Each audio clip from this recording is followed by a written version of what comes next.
If your family's going through a hard season right now, oh, this is for you. These seasons can leave us raw, disconnected, disoriented, maybe even wondering if and how we're ever going to make our way back to one another. All right, let me talk to you today just for a few moments because I get it. Hard seasons don't just test us, they test our relationships.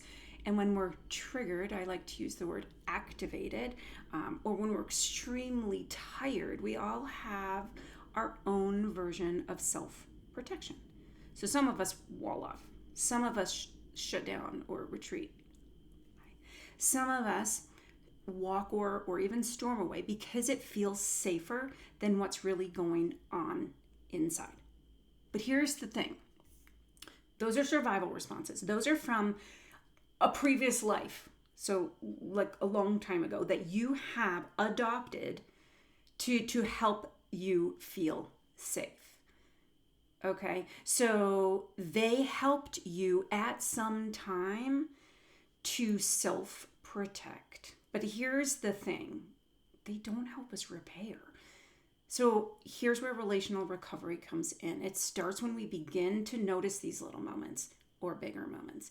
The ones where everything in us wants to react and we choose to do something different, even if it's tiny. So it might sound like, I'm getting a little bit charged. Or, you know what? Some people feel a lump in their throat, feeling tightness in their chest. Make it organic, right? So like, I'm feeling a little bit charged. I need a break. I'll be back in 5. Okay, this sentence alone can completely change the dynamic of a conversation because instead of, fill in the blank. So a lot of my clients, will hear a slamming door or worse, right? But so instead of like, let's say slamming the door, you're saying, I care enough to pause before I cause more pain. I care enough to pause before I cause more pain. That's relational recovery. It's not about perfection. It's about practice. And honestly, this is the work for all of us.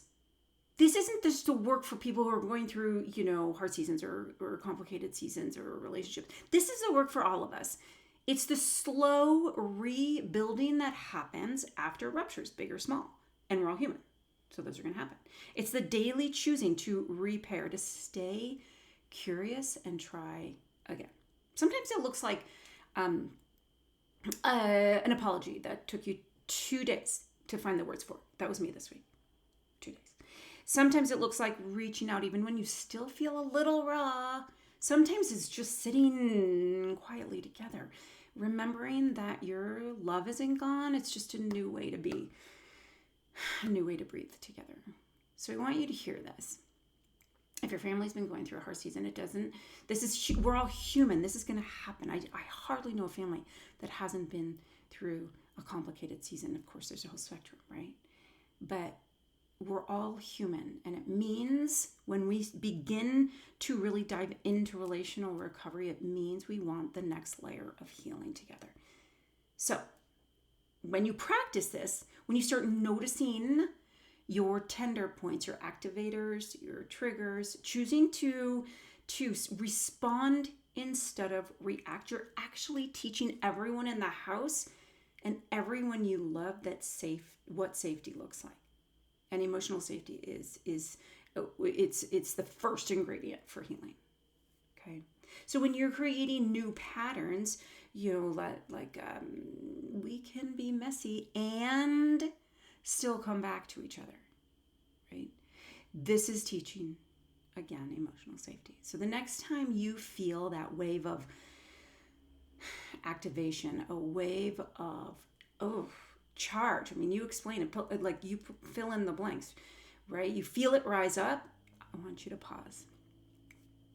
I want you to take a breath. I want you to remember repair over retreat or whatever it is your tendency is.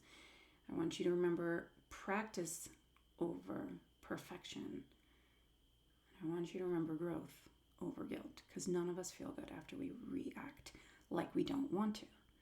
So that's the work of relational recovery, and you're doing it even now. So thank you for being here. And if this resonates, leave me a comment, reach out to me, tell me what relational recovery looks like for you. And if you're in the middle of a hard season, I bet that you're doing better than you think.